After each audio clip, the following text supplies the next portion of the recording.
We're now going to move into our second problem of practice, which is teacher leadership. And some of you were named your state's Teacher of the Year because of the leadership that you had already demonstrated at your schools or in your school communities or in your classrooms. And some of you just were teaching your hearts out and then became a stoy and suddenly were thrust into a position where leadership was expected of you. Either way, we are on the grind, aren't we? Every day is an opportunity to stand up and lead each other, our kids, our policymakers, the nation, the national conversation around education. It's a tough space to be in. It's not comfortable for everybody. It's like a garment sometimes that's too tight, or it's too big and loose and you're swimming inside it and don't know how to make it fit for you. We're going to hear from some of your friends and colleagues today that will shine some light on that process and how we can all get a little more comfortable with stepping out and being forward in our leadership initiatives. I'd like to introduce to you our first speaker today. This is a woman I met yesterday, and we had the distinct pleasure of hanging up about 700 ladies' shirts together in about 105-degree heat. There's nothing like that. You get to do a lot of really interesting things with your stoy friends, don't you? This is a first. I've hung up a lot of clothes with this lady. All right, this ordinary small-town Iowa girl has loved two things her whole life, teaching and performing. She's a passionate educator who uses her classroom stage to motivate her students to be the best they can be each and every day.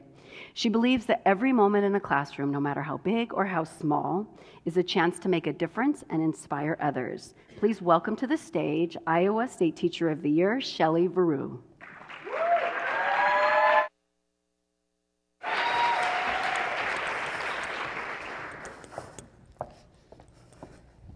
Good morning. It's still morning, right? Well, this past year, I was often asked the question, how do you become the Teacher of the Year? What does it take? It was typically quickly followed up with something along the lines of, you must be an extraordinary leader. Now, I have to admit that each and every time I was asked that question, I felt uncomfortable. And it's not because I don't consider myself a leader. It's mostly because I didn't feel as if my answer was going to live up to the expectations of the person asking it. Because truth be told, I've been an educator and a teacher leader for over 20 years, and I've never considered myself extraordinary. Why? Well, if you simply start with the definition of the word extraordinary, you're going to find that it says very unusual or remarkable. It's not going to take you long to see that outwardly, I am neither one of these things. I mean, come on. I'm a white female teacher who grew up in America's heartland. We're a dime a dozen in Iowa. But what I have come to understand as I've traveled my state as the 2017 Iowa Teacher of the Year is that teacher leaders, they don't have to be extraordinary. Sometimes it's the simple, ordinary moments that bring about remarkable events or inspiration. In fact, this happened to me recently, this past year. Something very ordinary became extraordinary. And it occurred to me when I got an unexpected email. So I want to lay the backstory a little bit on this. I had the opportunity as the State Teacher of the Year to travel my state a lot last year. I was on the road 4 and sometimes 5 days a week. My platform was recruiting and retaining teachers, so I was traveling all over the state, visiting school districts and colleges and universities. And I was speaking to a lot of early career and pre-service teachers at the time.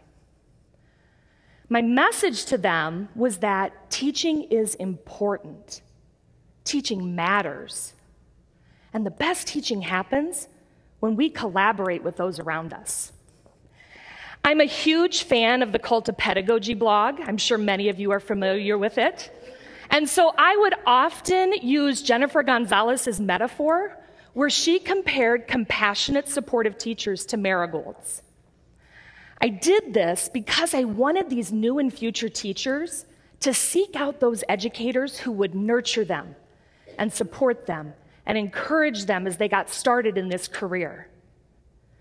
I told them that the trick to thriving and surviving in a challenging and ever-changing environment like education was to surround themselves with marigold teachers. And I warned them that they had to be wary of what Gonzalez referred to as the negative, poisonous walnut tree teacher. So the story, it became my mantra throughout the year. I would weave this message into every talk, every speech, every workshop that I gave to these new and future teachers. And I have to tell you that even though I deeply believed in the message I was sharing, doubts crept into my mind because I didn't know if I was making an impact or a difference at all. And that's when it happened. That's when something that I thought of as ordinary became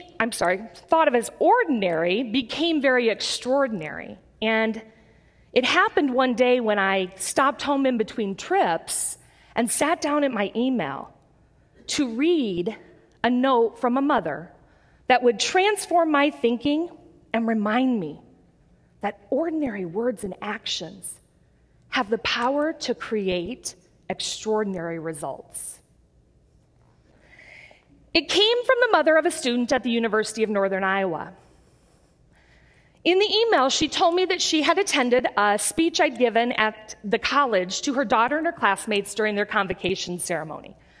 Now, this ceremony was their formal induction into the College of Education, and as a graduate of the university, I was honored they had asked me to come back and speak. My heart started to pound as I read this mother's words.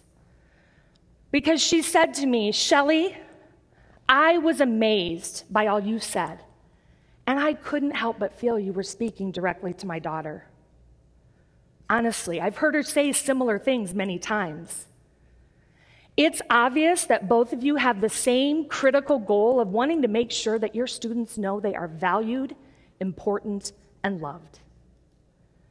She went on and said, "My daughter Caitlin felt the exact same way, and she loved the story of the marigold and walnut tree.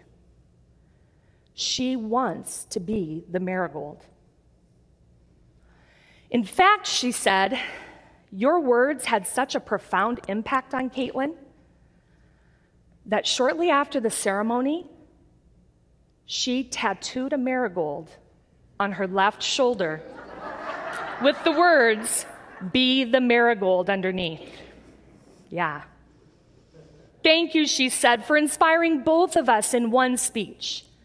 It truly goes to show how we can impact the lives of many with our words and actions."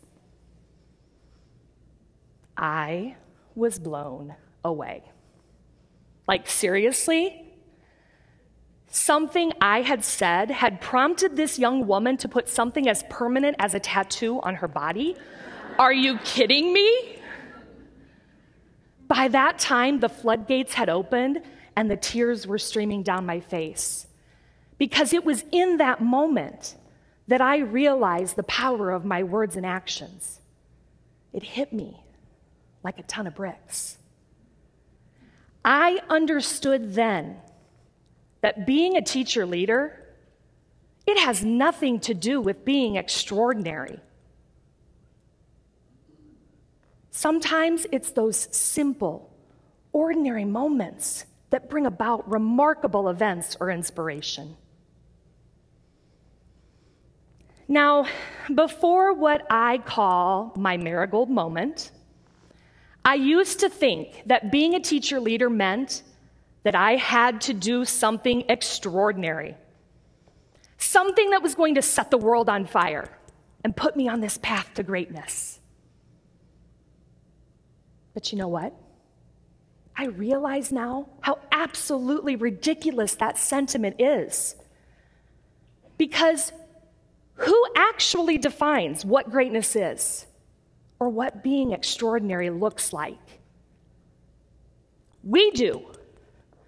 We define it every day in the way we interact with those around us.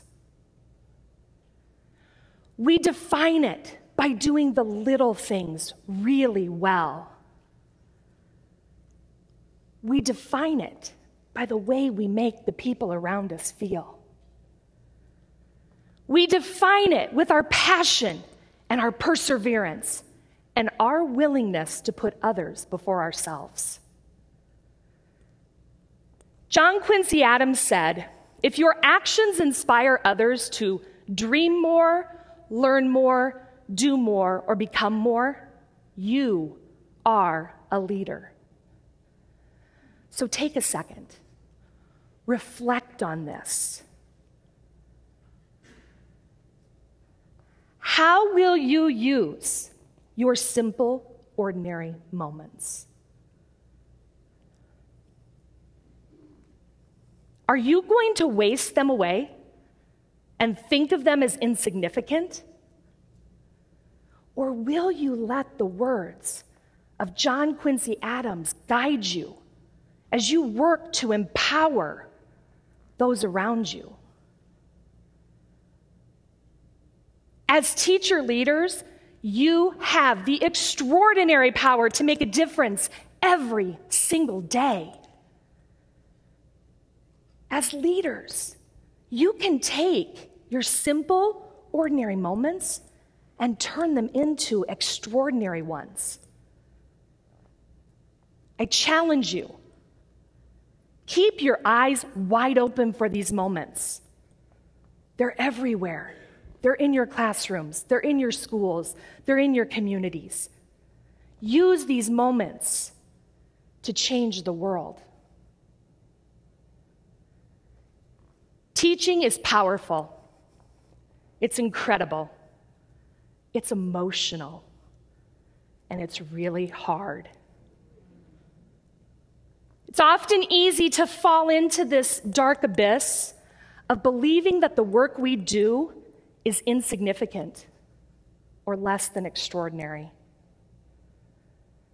But I say, if we stop, take a deep breath, do it with me,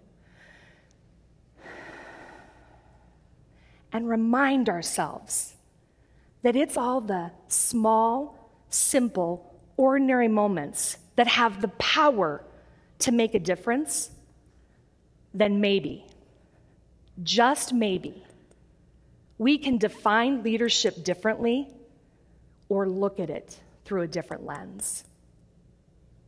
One that is rose-colored and helps us grow into beautiful marigolds for those around us. Thank you.